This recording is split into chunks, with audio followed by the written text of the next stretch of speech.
Hey, what's up? I'm Ira. And I'm Dylan.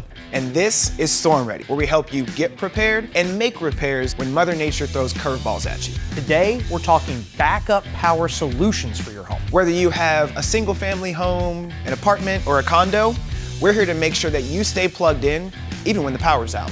In the US, there's an average of 75 major outages a year that affect 10 to 15 million customers. And 60% of the time, the cause is severe weather. Now, of course, we can't control the weather, but we can control being without power. So let's get out ahead of this one.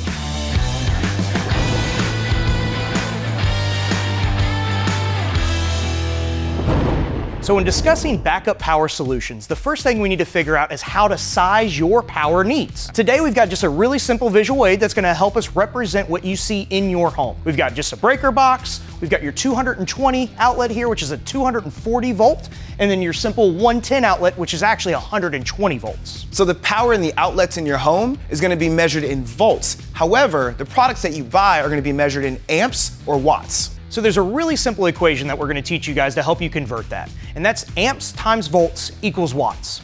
So let's start figuring this out. We've got a very simple old school 60 watt light bulb. We don't have to do any special calculations because 60 watts is written right on the bulb itself. So during a power outage, of course, the first thing that's gonna happen is those lights are gonna go out. You're gonna wanna try to find a backup power solution to get those lights back on.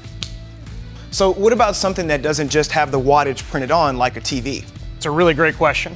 And to help us out with that, we've got a standard 32-inch television here. So in order to do this conversion, we're gonna need something like an amp meter.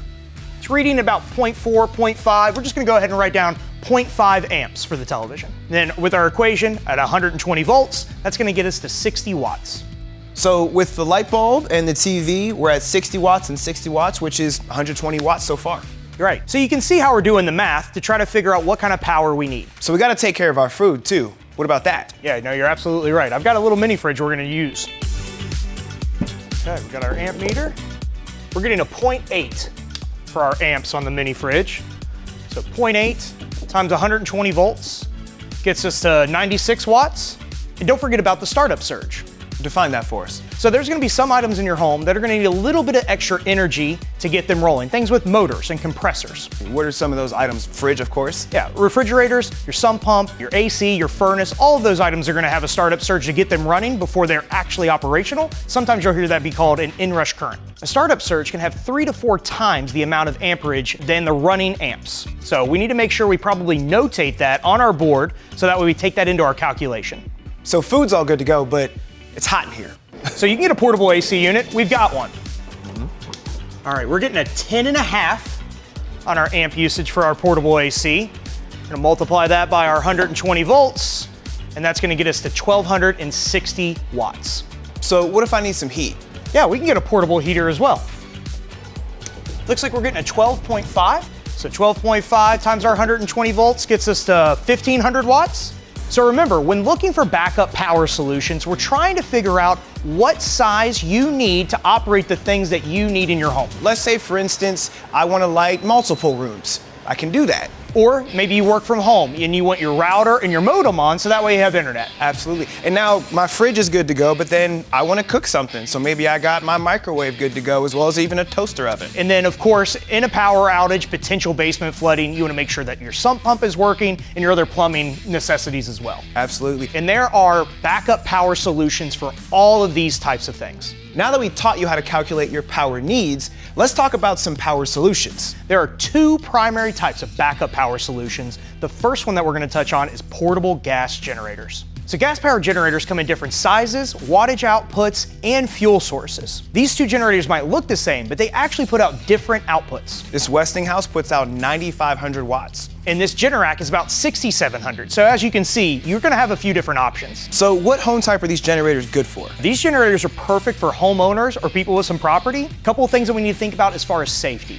These are gas power generators, so you need to make sure that you're never using them indoors. And always make sure they're at least 20 feet away from your house. That's the golden rule when it comes to these gas power generators. Never near open doors, windows, or even your garage if it's wide open. So what can these generators be used for? These generators are terrific for long-term usage because they are gas powered. As long as you have gasoline, you can keep running them. So they're gonna be able to operate your AC, your furnace, your refrigerator, and those other items in your home, they're portable. You can take them anywhere with you. Take them to the campsite, take them to tailgating. They've got a multitude of uses. These are easy to set up as well as easy to use.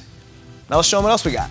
So let's talk battery backup power, AKA portable power stations. They're silent and emissions free, so you can use them indoors. You can charge them from the wall. They have smart charging sensors. You can trickle charge them and even charge them from your car. And they're great for short outages as well as your electronics. You can even throw on some medical devices, which are very important during an outage. And the best part about them is that they're cost effective. You can buy several of them and combine them in multiple ways. So I got one more cool thing for you. We got the Jackery Solar Saga 40 Mini. This thing can put out 40 watts, charge up to 3 devices. You can use them at your apartment, on your balcony, on your tent while you're camping, or throw it on your back while you're taking a hike. Want to go big or go home? Let's go big for your home. Next, let's talk whole home backup power solutions. The most traditional backup power is a hardwire install gas generator that can hook directly to your home's electrical box. And they kick on as soon as you lose power. Powered by either gasoline or your utility company's natural gas. Now these do require professional installation, but the good news is that Lowe's offers install services. But there are some additional options to power your whole home as well. This is the Anker Solix F3800 Plus.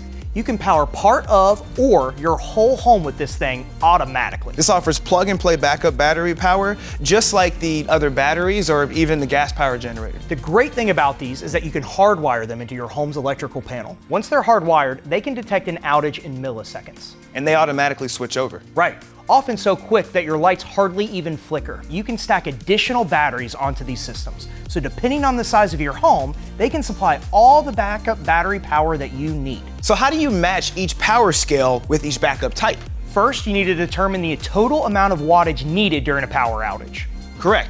And then consider your home type as well as location. And then pick the product that's right for you and right for your home. You can use a combination of methods. Your large backup battery systems can be connected to your gas powered generators, or you can use solar panels to charge your batteries. Theoretically, you could keep your home up and running with power for days. Now, if you're not ready, none of this matters. For your battery backup systems, keep them charged. Test start them every 30 days. For your gas-powered generators, make sure to drain the fuel when you're not using them or add fuel stabilizer to make it last longer. There are multiple systems of backup power that might fit your home. Looking for the perfect generator? Check out the Lowe's Generator Finder on Lowes.com. And while you're there, make sure you check out some articles on generator maintenance and use. And check out the Lowe's YouTube channel for more videos. We hope that this video is going to help you and your family keep your home powered during severe weather. I'm Ira. And I'm Dylan. See you next time.